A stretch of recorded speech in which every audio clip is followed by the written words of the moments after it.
I carry greetings from Kannur Medical College, which is located in Anjanakandi.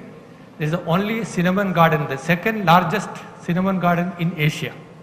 That is a place where we are located. It's about 220-acre location. We are about 10-year-old college. We have passed 2 batches have passed out. Third batch is appearing now.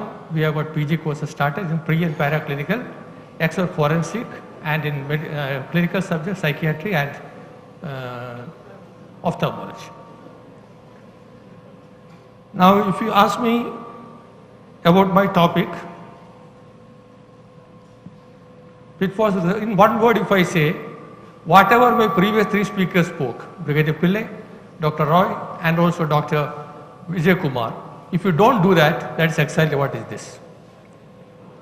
You don't follow all the etiquette and the principles of conducting research, then we are falling into this trap.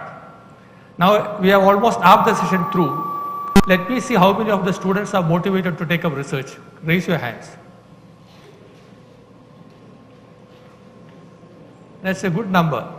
Generally, we shy away from research, particularly medical research, hardly very few from India. In fact, you would have seen the recent publication of UGC has shown that among the universities in the world, our university do not feature anywhere. In the first 100 universities, there is no university from India which has been featured because we don't have papers. China comes somewhere around 14th. Hong Kong is the only other university which has come in this list. No other country has come from Asian region. All the rest are from US and UK. That's all. So that speaks we are shy of research. We are shy of research. That is a fact.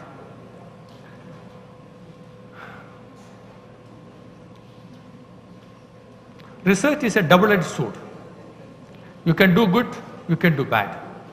Look at thalidomide research which was carried out. With great pomp and blast it came up and fell down tremendous badly. Look at Nobel, Alfred Nobel, TNT, on one side destruction, other side we got Nobel Prize. So it is double-edged sword. So you must utilize it effectively, fruitfully and purposefully, lest we fall a prey to these dangers. Simply if you classify pitfalls, it could be intentional or unintentional. Intentional, for example, plagiarism is an intentional pitfall in research. Unintentional or accidental, for example, you have got a good number of samples taken, but over a period of time due to attrition, which is not under your control, you are not able to complete it. That's unintentional. So that is not the fault of the researcher, but the first one is the fault of the researcher. Now going in a little more details, there is a good statement. There are perils to treating patients not as human beings, but as means to some glorious end. This is classified and clearly shown in the Tuskegee study to demonstrate that the perils of treating patients. Tuskegee study, for your information, was a study which was done in 1932 on Afro-Americans in Alabama, where they were victims of syphilis, known case of syphilis, and they were denied treatment. And most of them died by the end of the treatment, and some of them communicated to the wives, and some children were born with congenital syphilis. And there was a huge outcry against this particular research, and it was stopped. And therefore this particular thing, the Tuskegee study, demonstrated the perils of treating patients not as human beings, but as a means to glorious end. No research was directed in this direction. Dr. John Ioannidis from Greece is one of the greatest literary medical critic who has done the largest number of analysis and came out that most of the papers which are published are foolish and there's no research value. That's why he said lies, damn lies and medical sciences. He is not liked by the medical fraternity as a whole. Now I will quote a few examples of frauds committed by the name of research. This is Paul Kammerer, an Austrian scientist. In a way to prove the Lamarckian inheritance, he was using black ink injection into the hind legs of the toads to prove that inheritance is possible. British scientists Charles Dawson and Arthur Smith Woodward in 1912, they were trying to find out the missing link between ape and man. And for that purpose, they created a skull of the so-called Pilsdown man in the gravel pits in Sussex. And after 40 years, it was found out that it was planted by the same gentleman. He constructed a composite forgery made of medieval human skull, 500-year-old lower jaw of an orangutan, and chimpanzee of fossil teeth. This was dated after 40 years. Dr. William Summerlin also, He also used a marker pen to make black patches on the fur of the white mice in an attempt to prove his new skin graft technique, claiming no rejection. In fact, painting mice is now considered as a fraud in research. This is a word used, it's a term used in research, thanks to William Summerlin. Dr. Leon Essenberg, before his death at 87 years, to a German magazine, Das PGL, revealed attention deficit hyperactivity disorder is a fictitious disease created for the purpose of the benefit of the drug companies. In fact, French people still believe Americans never discovered HIV virus.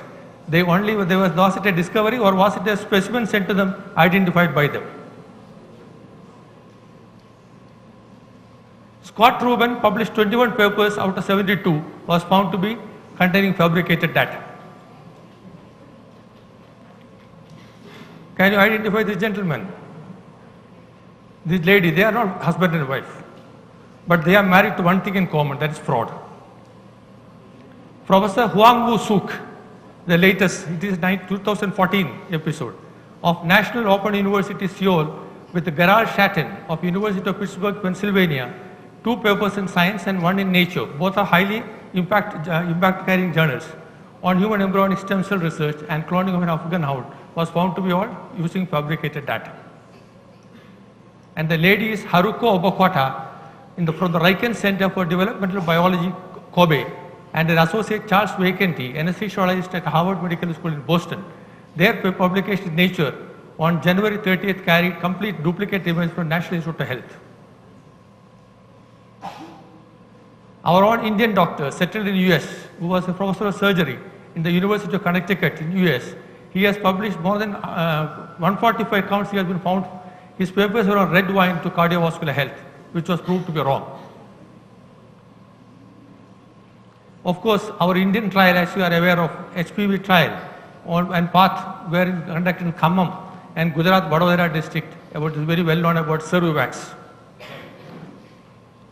Not only medicals, others are also involved. Indian Dr. C.N.R. Rao, one of the most reputed scientists of India, who was council advisor to Government of India.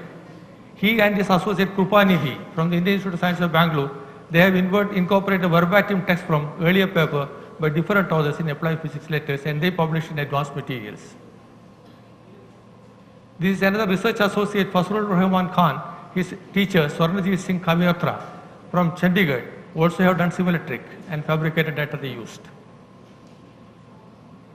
This is the beach in Kannur. So when you come to Kannur, have a look at the lovely beach of Kannur. Now let us look at the common causes why papers are rejected. What are the common causes why papers are rejected? This is actually taken from BMJ. Is a study, the conducting study is not addressing specific and significant health or scientific issue. That means there is nothing new. There is nothing already existing. No claim is an original study. Hypothesis is not tested as proposed in the study. You propose something, but you don't do it.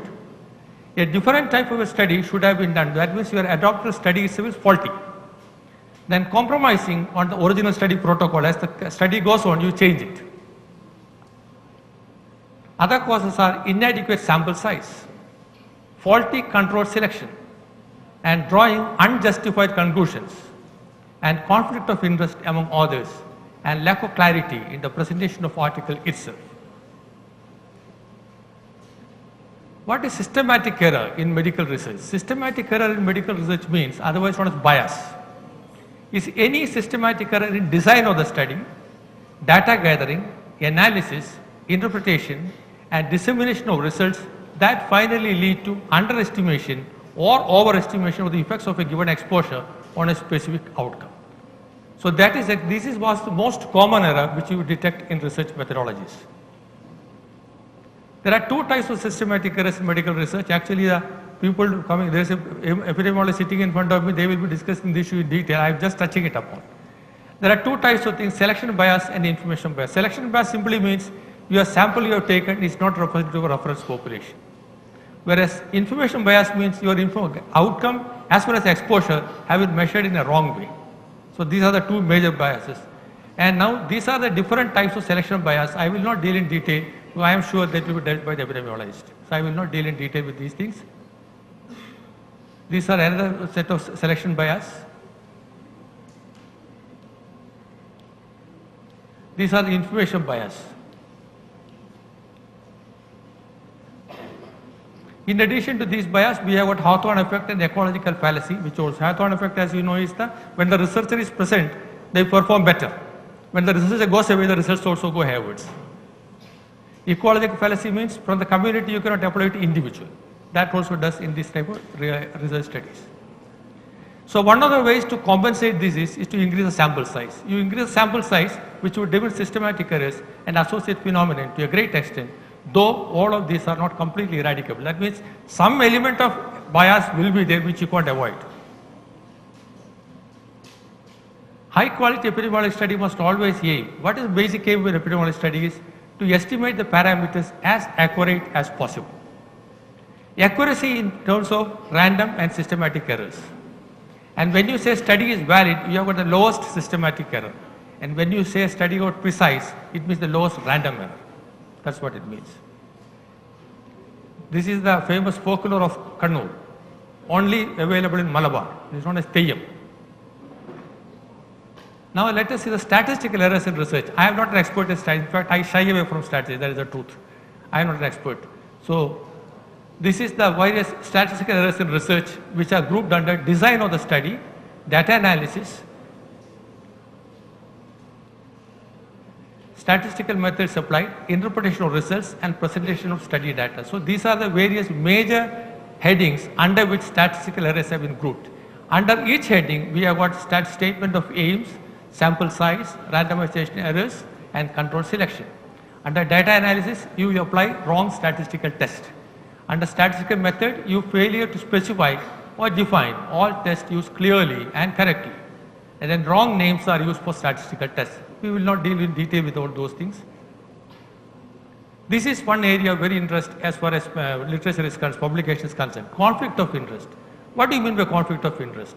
It exists when the welfare of the patient or research validity is influenced by financial gains. When a researcher feels defensive and faces the ethical dilemmas or has competing interest, any of these areas, if it is involved in your study, it has got a conflict of interest which has to be declared. If you don't declare it, it's unethical. In fact, editor of Lancet, Dr. Richard Horton commented, there appears to be a constant continuing conflict of interest during the peer reviewing process of journals and sponsors. There are two types of conflict. One is primary interest, the other one is secondary interest. Primary interest pertains to the health of the subject, education to the students and also integrity to the research. These are very important. Secondary ones are not necessarily illegitimate because it could be a personal preference, could be a commercial or political or academic or financial concerns. Please remember, secondary interest should not dominate over primary. So primary interest of a research is the most important aspect. That means it must be beneficial to your patient, beneficial to society and must be useful for education. What are the impacts of conflict of interest? Patient care, including informed consent or financial interests, are sacrificed. Biomedical research, like distorting research priorities, compromising trial designs to suit institutional sponsor interest and academic interest. These we have to guard against when we are doing research activities. Also, it presents the risk of undue influence on professional adjustments, thus jeopardizing the integrity of scientific and academic investigations. And the objective of medical education, because it affects the education directly, the quality of patient care and the public trust in medicine and healthcare givers. Thus, it is adversely affecting the public health as a whole. We need to have an institutional policy as far as the conflict of interest is concerned. How do we develop that? Academic institutions conducting research in alliance with industries or commercial companies, they are required for sponsors, require a strong reviewing committee to probe possible conflicts of interest between the scientific responsibilities of researchers and business interests. That means we should be able to match them. You cannot compromise. And medical institutions must have a disclosure policy. That is very vital. And this will reduce the risk of bias and loss of trust without damaging the fruitful collaboration with industry or similar other sponsors. Please remember, for research, funding is a must. So we need to have financiers, but the interest should not be compromised. This is a famous fort of Kannur, St. Angelo's Fort, Dutch fort, which was built by them. This is very important. This is what Dr. Vijay Kumar was talking about. It is better to have an appropriate answer to a precise problem than to have an exact answer to a vague question. So while framing the questions, this is very vital, this part you have to remember. The quality of research laboratory is not determined by the elegance of the buildings or the furniture. That means even a small person can do your research. In fact, what you see on your right side, on your left side, is the lab where insulin was detected, found out. MacLeod's lab, from where Banting and Best discovered insulin. The other one is Birmingham University research. A researcher measuring science in terms of dollars might be more tempted to plagiarize and fabricate data. That means directly one person doing a research, there is always a watch required. There is a watch required because he is likely to be getting involved in financial irregularities. Now what is plagiarism? Plagiarism is the unattributed verbatim or nearly verbatim copying of sentences and paragraphs which materially mislead the ordinary reader regarding the contributions of the author. Earlier speaker was referring to cut and paste plagiarism. With the computer impact, it is very easy to make papers today. You don't have to worry about it. Even dissertation is very easy now. Everything is available on computer, so you can copy. A cut and paste is the present policy. So that is wrong. Next is medical ghostwriting. Ghostwriting occurs when someone makes substantial contributions to a manuscript without attribution or disclosure. This is considered as a scientific misconduct. In fact, White Pharma in 26 papers in 18 journals between 1990 and 2005 to promote Pre-Promo, that was a drug used for hormone therapy in ladies for menopausal women, was found to be having impact on the breast cancer, which was not revealed. When you look at the results, the toughest area of research is to make the outcomes or the results akin to the outcomes results as the researcher likes or wants. You want to prove some drug is superior, so you are directing all your activities to make it so. You want to prove a certain vaccine is ineffective, you want to prove that point and then only do that. That is the toughest area as far as results are concerned. Next is manipulation of research. Normally drug companies manipulating research to get favorable outcomes by not measuring critically hard outcomes. For example, instead of measuring survival versus death, what they measure is my pain is less, which is a subjective symptom, which has no validity. Similarly, using statins, they say it reduces bad cholesterol, but they do not say whether the incidence of disease or death is reduced by using statins. Other contributory factors promoting health are ignored when you talk about this. For example, general sanitation, nutrition, all those things are not considered. They only talk about the drug while considering the final favorable outcome. And comparing new drugs against those already who are known to be inferior in the market. Already the drug is known to be superior and you try against an inferior drug. That has no meaning in that. This is a famous product like Coimbatore. We are also fond of clothing, handloom clothes. You call your Manchester, we also call ourselves Manchester. I don't know who is the real Manchester. Now these are the common pitfalls in research for summarizing for your aspect. One is exaggeration of a result or selective reporting, means you hide reports which are not in favor of you, report which are in favor of you highlight it. Disregarding counter evidence, don't bring it out at all. Falsification of data or experiment. Deliberate misinterpretation of an inference and its perpetration, deliberate distortion of evidence, published in journals that are favorable to their interest, particularly drug companies' interest. Continuing the same pitfalls, testing products against placebo or low-dose competitor drugs, protocol violation, cherry picking of data. Cherry picking of data means you only take data which are good for you, which are not in agreement with your research, you ignore it. That is not a cherry picking of data. Reporting measurements with unnecessary precision. You go for 0.9999, there is no meaning in that. 99.999 you write only 99%. Using figures and tables only to store data rather than assist readers is no use. You make lot of pictures and diagrams, but it does not convey any sense. Not accounting for all data and cases, and not defining normal or abnormal when reporting diagnostic test result. You don't say that. In law, a man is guilty when he violates the rights of others, but in ethics, he is guilty if only he thinks of doing so. That's what Immanuel Kant said, and it's very correct when you think about research. So a research study should not have any vested interest, should not exaggerate results, should not disregard counter evidence, should not misrepresent or falsify data or inference, not to cut corner. This is another word which is used in research. Not to cut corner means deliberate distortion of evidence to suit your requirement. Should not be for financial gains and should not be harmful to participants and society at large. Also should not be biased or free from wishful thinking. Not to violate copyright, patent, intellectual property rights. No cut and paste plagiarism. And not to publish same material in 2 different journals, which we normally do in dissertation. You cut it and make it 3-4 issues and start publishing here and there. A research study should be transparent, of genuine nature. The research should be real and not cooked up or fabricated. You should be honest in your revelation. Respect disclosure policy. Give credit to others if the data is utilized. And ethical handling of animals. And the subjects who are participating should know nature, duration, purpose of the experiment or the trial, methods and means which are to be conducted, inconveniences and hazards reasonable to be expected in the study, effects upon the health or a person as a result of participation, right to withdraw from the experiment or trial at any point or time, and protection or preservation of health of the subjects, rights to compensation, and significance of written informed consent. These are the things which the participant should know. It is his right. And these are certain things which you must know. Which study you must undertake when you are doing a particular study. For example, if you are planning to test a drug effectiveness, clinical trial is the best.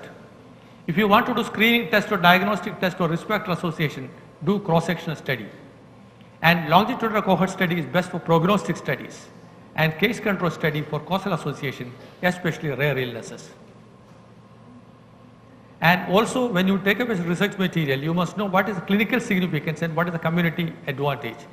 Clinically, in case of clinical studies, the potential value in the understanding, diagnosis or management of clinical condition or pathological state must be clearly stated. As far as community is concerned, funding agencies often require a statement of community relevance. For example, how will the result be translated and disseminated to a target population or community? Then only it is worth undertaking. It is a good thing recently changes have started taking place. One of the ladies who has taken a lead in this area is Rosie Redfield. She is a microbiologist at the University of British Columbia in Vancouver, who is performing a novel method of research, open science. That means she is doing the research in front of everyone. She does not hide anything. So this is a new beginning which has made to counteract fallacies and unethical practice in research. ICMR has given the guidelines as far as research is concerned. These are some of the guidelines. 1, accountability and transparency. 2, full disclosure is made by those associated with the research or experiment of each aspect of their interest in the research and any conflict of interest that may exist. Decision making process, if a member wants to go against the decision, he must give it in writing to the chairman and should withdraw from the committee. Prospective participants in research should also be informed of the sponsorship of research so that they can be aware of the potential for conflicts of interest and commercial aspect of the research. This was one of the points which took place when we took the Sevivax in Khammam and Vadodara. There are certain legislations which regard the research is concerned. One is Biomedical and Health Research Regulation Bill 2013, Drugs and Cosmetic Acts, the Preconception and Prenatal Diagnostic Technique Act, MTP Act, Mental Health Act, Human Organ Transplantation Act. Francis Bacon very correctly told, if a man will begin with certainties, he shall end in doubts. But if he will be content to begin with doubts, he will end in certainties. Sunset from Kannur beach. This is the only drive-in beach in India, Modapilangar. It's near Kannur.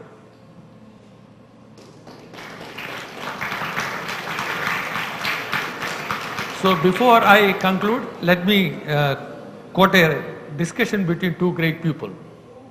It was Nicholas Murray Butler. Nicholas Murray Butler was the 1931 Nobel Peace Prize winner. He was having a discussion with his colleague, a literary critic whose name was Brandeis Matthews. So Brandeis Matthews told, if somebody quotes an anecdote for the first time, it is not an anecdote. If somebody does it for a second time, it is not plagiarism. If he does for a third time, it says it is lack of originality. And fourth time if somebody does, they say it is taken out of the stock. Then the Nobel Peace Prize, he interviewed, if it is fifth time, it is research. Thank you. Any questions? 2 questions are allowed. So if anybody has got questions, please raise your hand. We'll send representatives on station. I don't know.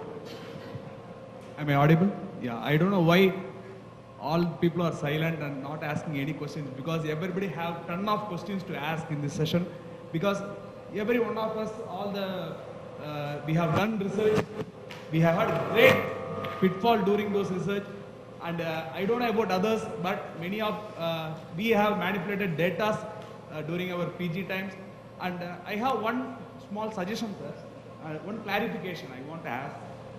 I have one friend, she is doing her PhD. She's from a poor family. She's doing a PhD from her own pocket. There is no grant. She applied for ICMR, DST, DBT, but nobody is interested. And she was doing a very good research about a medicinal plant.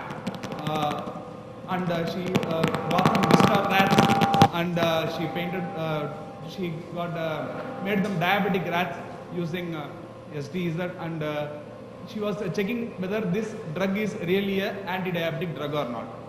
After 2 years, she got very bad results. She did a good research, but she didn't get any research.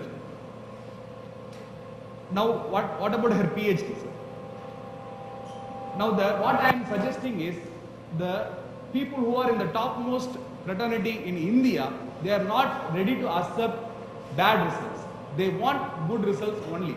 They want to think that all the drugs are magical, and they don't want to agree this drug does not work. After 2 years of her work, the drug, she found it is not effective. That's not wrong. There is nothing wrong in it. Nothing wrong, sir, but... Nothing wrong in it. But sitting ICMR, the chairman should realize that. Yes, sir. See, he should realize Yes, that sir. all research So cannot give good results. I think this Need- class should be given for all those people. Thank you. Thank you. Because research can get both good and bad result, and both are equally important. See, negative also is important. When you say certain drug is not effective, that is as good as saying another drug is effective. So you have to know that. Your question, they do that. Certainly, certainly. The Indians are basically, hypocrites. That is the problem with us. Once an American accepts, you will accept. Till that time, you won't accept. By yourself, you are not original. We have got nothing original. That is the problem with us. One more question, sir. This is one of the main area which we call publication bias. This is the one main area actually, publication bias. Okay, thank you. That's it, I believe.